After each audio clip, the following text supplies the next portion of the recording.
Marc 1, 35 à 39, Jésus prie, puis il précise sa mission en Galilée. On est toujours à Capernaüm, après une période de 24 heures très chargée pour Jésus. D'abord le jour du sabbat, Jésus a enseigné puis chassé un esprit mauvais dans la synagogue, en Marc 1, 21 à 28.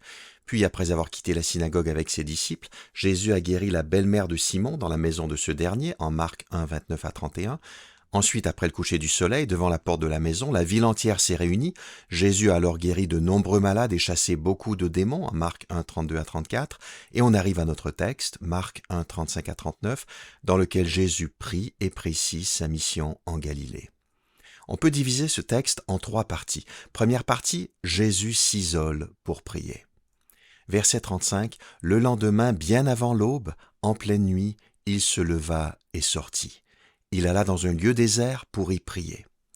Je vous rappelle que la veille, le jour du sabbat, Jésus a eu une journée bien remplie et ça s'est poursuivi après le sabbat à la tombée de la nuit.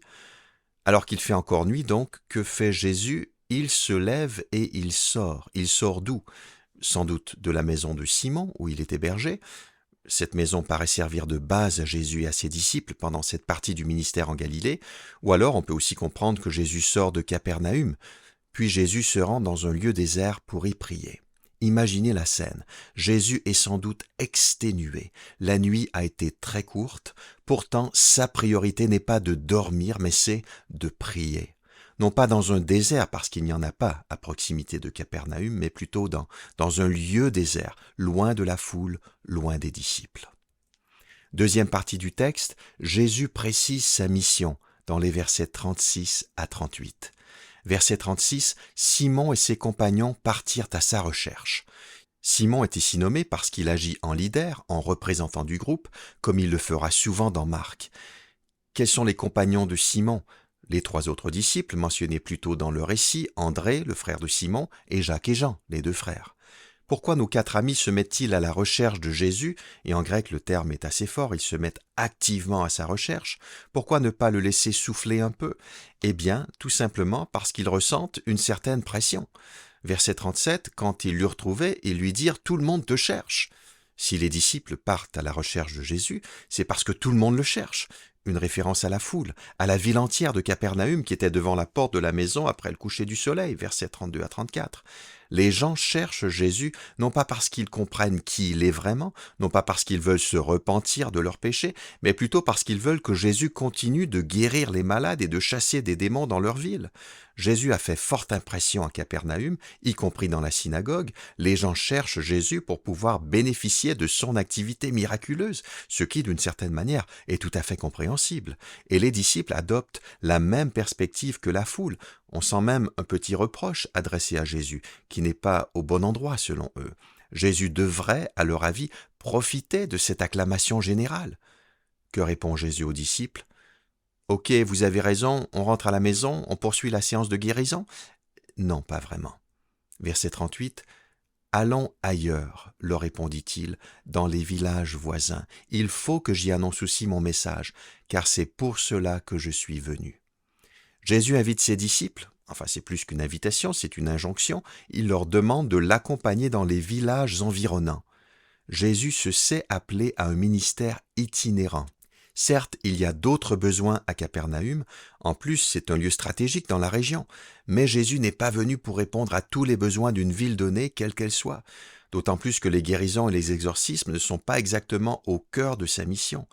Jésus explique pourquoi il vise les autres villages. « Il faut que j'y annonce aussi mon message », littéralement en grec, « afin que j'y prêche aussi ». Le message que Jésus proclame était bien résumé en Marc 1, 14 et 15. C'est la bonne nouvelle qui vient de Dieu. Le temps est accompli, le royaume de Dieu est proche. Changez et croyez à l'Évangile. Et Jésus ajoute, pour s'assurer que les disciples saisissent bien l'importance de cette déclaration, « Car c'est pour cela que je suis venu ». Il y a 2 manières d'interpréter cette dernière déclaration.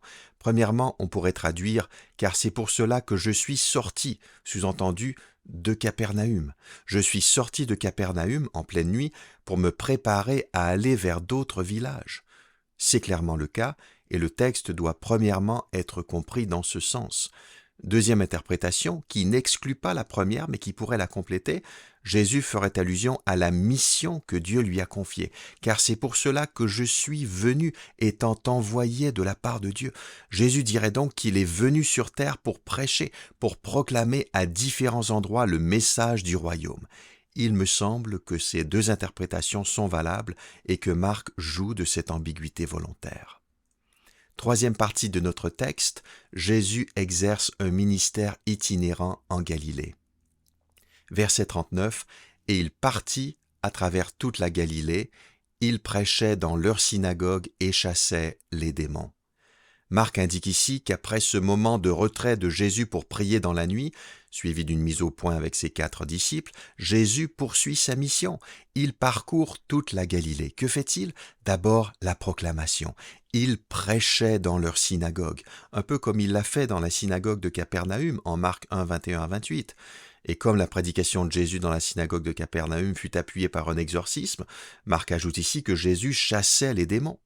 Les exorcismes sont mentionnés en second lieu, suggérant que l'activité principale de Jésus est la proclamation.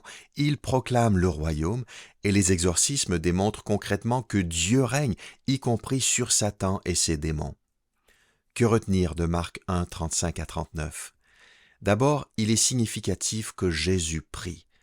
Alors qu'il est sans doute épuisé, il se retire pour passer du temps avec son Père. Son ministère découle de sa relation avec le Père.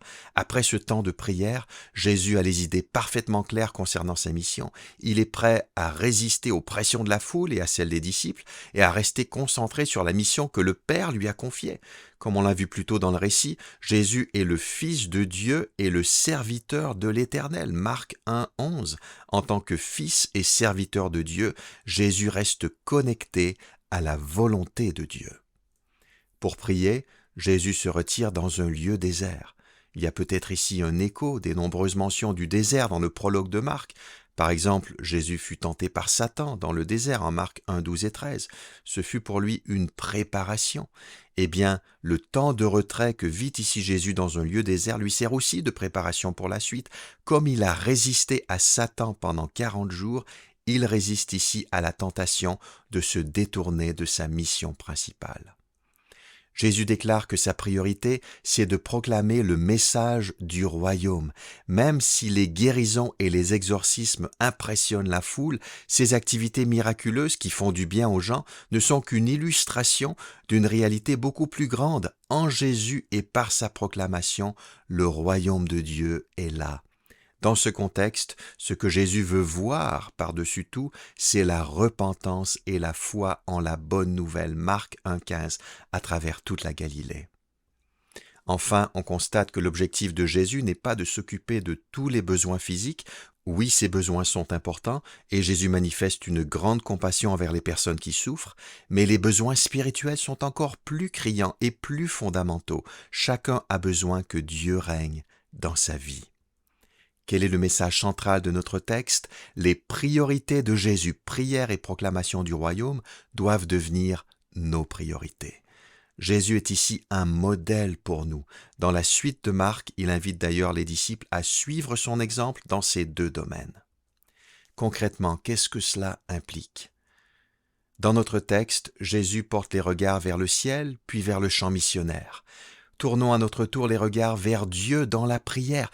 Arrêtons-nous pour nous recentrer sur la mission que lui nous a confiée. Apprenons à nous ressourcer spirituellement dans la présence de Dieu, à consacrer du temps à la prière pour libérer notre vie des choses futiles qui nous prennent beaucoup trop de temps. Si la prière était indispensable à Jésus, à combien plus forte raison en avons-nous besoin? Puis, organisons toute notre vie, quelle que soit notre occupation, pour qu'elle contribue à l'avancement du royaume. Que des personnes précises à notre contact puissent découvrir la différence que fait le règne de Dieu inauguré par Jésus. Jésus a dû faire un choix, répondre aux attentes des gens ou à celles de Dieu. On doit aussi faire un choix chaque jour. Père Céleste, les priorités de Jésus me rappellent que souvent je me trompe de priorité. J'écoute trop les demandes des autres ou mes propres désirs égoïstes. Apprends-moi à me retirer de l'action pour te rencontrer dans la prière. Recentre-moi sur tes objectifs pour ma vie. Montre-moi comment mettre le royaume en priorité dans mes choix quotidiens. Aide-moi à garder les yeux fixés sur Jésus, à vivre avec lui et pour lui. Amen.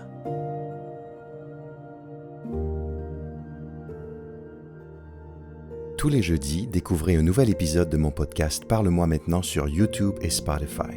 Pour ne rien manquer, abonnez-vous sur ces plateformes ou inscrivez-vous à ma newsletter hebdomadaire en visitant mon blog sur toutpoursagloire.com. Commandez dès maintenant mon nouveau commentaire pratique Parle-moi maintenant par Marc sur marc.parle-moi.com. Merci pour votre écoute.